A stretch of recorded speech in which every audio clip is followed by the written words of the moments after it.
Comentamos ya en días pasados sobre la sugerencia presidencial de hacer una reforma al plan de pensiones. Suena bien bonito, ¿eh? Porque que te jubiles con el sueldo íntegro de tu último sueldo, pues que no, creo que es el sueño de todo mundo. Porque hoy te jubilas y te dan algo de lo que estabas ganando hasta el último día que trabajaste. Y me temo que es otra de estas propuestas presidenciales que suenan muy bonito, porque la verdad, viva la propuesta. El problema es el cómo y el con qué. El Tren Maya nos dijeron cómo y con qué, nomás que ya van cuántas veces arriba del presupuesto. Más o menos por 3. 3 veces arriba. La refinería de Tabasco, van 2 veces arriba del presupuesto, ¿no? 2 pasaditas, de 8 a 18. Bueno, no es tan exigente. El AIFA, ese sí nos está saliendo carito, ¿no? Porque ahora lo vamos a tener que subsidiar, creo que hasta el año 30, ¿no? Y pagar el que destruimos. Y pagar el que destruimos, bueno. Pero eso los contratistas que siguen siendo cuates de López Obrador son los ganones. Nótese que un populista nunca se pelea con la gente del poder económico. ¿Se han dado cuenta? No se pelean. Bueno. Y esta nueva propuesta es como la de Mexicana Aviación, ¿no? Que ahí está. El hecho es de que hace una muy bonita propuesta y mucha gente le escucha y dice, es lo máximo. Pero no hay que olvidar que las pensiones se tienen que pagar con el dinero que tiene que llegar de algún lado. Y México, crónicamente, Juan, Luis Miguel, sus gobiernos nunca han tenido suficiente dinero para las cosas. ¿Cómo le piensa hacer el presidente? A ver, tú haces referencia a algo que no hemos podido resolver. Y yo diría, a futuro es más relevante el tema de pensiones de lo que era antes, simplemente por el proceso de envejecimiento de la población. Van un par de datos. En el año 2000, solo 6% de entre 6 y 7% de la población mexicana era mayor de 60 años. Para el 2030 va a ser el 15% de la población mayor de 60 años. Pero es también una población más grande. Si eran más o menos 9 millones de personas en el 2000, estamos hablando de casi 30 millones de personas en el 2030. Wow. ¿Qué es lo que viene? Un enorme tema, y yo diría, para aportar algo, no sé si nuevo, pero diferente al tema, es qué está pasando alrededor del mundo con las pensiones.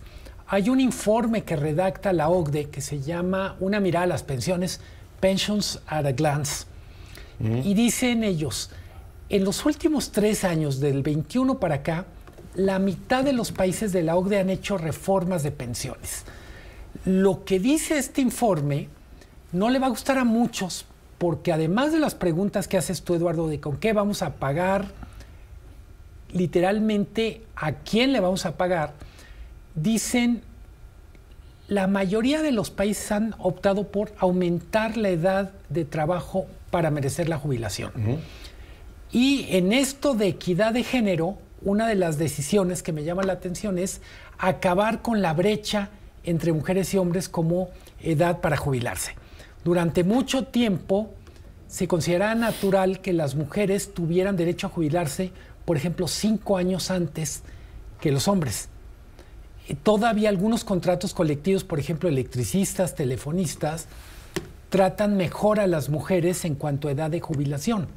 Lo que están revisando prácticamente todos los países del mundo es, no es posible que tengas una brecha de 5 años entre mujeres y hombres para ganar el derecho a jubilarse. Además, en este mundo de igualdad absoluta, es una actitud discriminatoria hacia los hombres, por ejemplo. A fin de cuentas, ¿no? Luego, ¿qué otras cosas están poniendo en la mesa otros países que discuten sus propias reformas? La diferencia por tipos de trabajo. Si vemos este informe de la OCDE, la primera página, si no recuerdo mal, se dedica a trabajos de alto riesgo. Entonces, no es lo mismo haber sido minero, haber trabajado en un pozo petrolero, pues literalmente que estar en un estudio de televisión platicando. Oye, órale. Oye, perdóname, en este país hoy en día es tan riesgoso como estar en un pozo petrolero. O en Ecuador. Cuando te están dando en la torre cada mañana, ¿no? O en Ecuador. No, pero es... No, sí, se queda claro. No es lo mismo un trabajo rudo, de estos que llaman de cuello azul, que un trabajo de cuello blanco que estás en una oficina. No es lo mismo. Y entonces... Hay mayor riesgo en el segundo. Hay una diferenciación. En el primero, ¿Por qué presento este un poco boceto de lo que dice la OCDE? Y lo termino con esto para abrir comentarios. Hay una enorme disparidad en el mundo respecto a cuál es la tasa de reposición cuando alguien se jubila. Países muy desarrollados como Australia o Japón tienen tasas de reposición del último salario respecto al salario de 40%. Australia y Japón, por ejemplo, Corea del Sur. Y tienes países, por ejemplo, Portugal y Grecia, con tasas de reposición de 90%. Luego, parte de esta discusión sobre cuál debería ser la tasa de reposición es, en México con frecuencia se toman los últimos 5 años laborales. En casi todo el mundo se utiliza el total de la vida laboral o cuando menos 20 años. Y ahí lo promedias. Y lo promedias.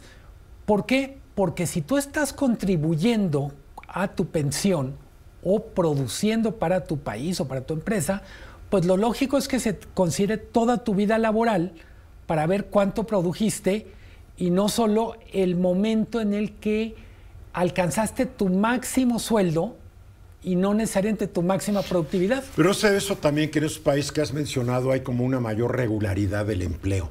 En México de repente estás en la economía formal y mañana estás en la economía informal y dejaste de cotizar. Entonces dices, de mis últimos 20, me pasé la mitad en la economía informal, ¿no más van a tomar 10 años? A ver, O sea, te pasan a cuchillo, ¿eh? a ver, hay muchas cosas Claro. que resolver. Para empezar, de los países que también mencionaste, muchos han hecho verdaderas reformas fiscales. Absolutamente. Y en este país no hay político que...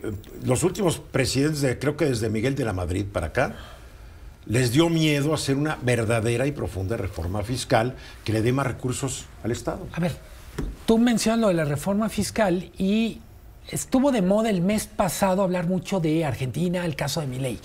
Argentina construyó un estado de bienestar sin cobrar impuestos. Entonces, buena parte de la crisis De la quiebra. que pone en evidencia la candidatura de Milei, etcétera, no es posible tener las dos cosas. Si queremos tener derechos como los de Dinamarca, pues tenemos que parecernos más a Dinamarca No en la menciones forma. Dinamarca. Cada vez que lo mencionas me acuerdo que El sistema de salud. para el mes pasado íbamos a tener un sistema de salud como el de Dinamarca. ¿No se acuerda de esa promesa fallida? No, ¿cuál fallida? ¿Tú no lo has notado? No, no lo he notado. ¿Tú sí lo has notado? Yo no, porque he tratado de no enfermarme. Oye, déjame hacer un comentario que creo que es importante. El Seguro Social y el ISSSTE están quebrados. Le metieron el tema del bienestar al Seguro Social y está absorbiendo costos que no le tocaban. Entonces, al final del día, la pregunta es, ¿quién va a asumir el costo de esas pensiones al 100%?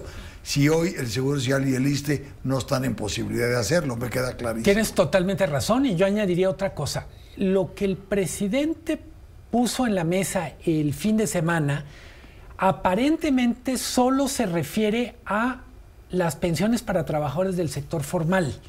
Y sector formal, vamos a decir, privado. ¿Por qué digo esto? Lo de aparentemente porque no ha vuelto a explicar con detalle qué quiere decir. Tenemos un Pues sistema... mucha gente que yo he hablado dice, es que nos va a dar la pensión del último trabajo pensando que esa va a ser la pensión de adultos mayores. Porque el presidente ya encendió las luces de la esperanza a millones de personas. Y entonces hay que decirlo, tenemos trabajadores del sector formal privado. Tenemos 56% en la informalidad, que son 32 millones de personas. ¿Cuánto le van a dar a los informales y de dónde va a salir? ¿Y de dónde va a salir el dinero de los empresarios para pagar esa archipensión? Y luego tenemos muchos sistemas de pensiones, por ejemplo, universidades públicas, por ejemplo, gobiernos estatales, por ejemplo, organismos como IMSS, Pemex, Comisión Federal, cada uno con sus propios pequeños sistemas de pensiones. El hecho es que tenemos mucha tarea y también muchas expectativas. Y no puede ser una reforma que dé tiempo de aquí al fin de sexenio. Pero sí da tiempo para la campaña. No, sí da tiempo para echar perico, ¿no? Pero mi sucesora lo va a hacer. Oye, la sucesora no sabemos qué va a hacer. Y la sucesora no necesariamente tiene por qué hacer lo que él quiere, porque la sucesora será la presidenta y no él. ¿Insinúas que le está marcando agenda? Sí, claro que lo insinuó y es muy indebido. Creo que es un pecado político estarle marcando agenda a tu sucesor o sucesora. Digo, no comprometes a la gente. Totalmente de acuerdo. La realidad es que es absolutamente inviable el planteamiento. Por el momento, donde sí. se le mire, ¿no? Se tiene que estudiar, se tiene que analizar y más que nada, ¿a quién y de dónde va a salir el dinero? Que es un dineral, ¿eh? Mensajes.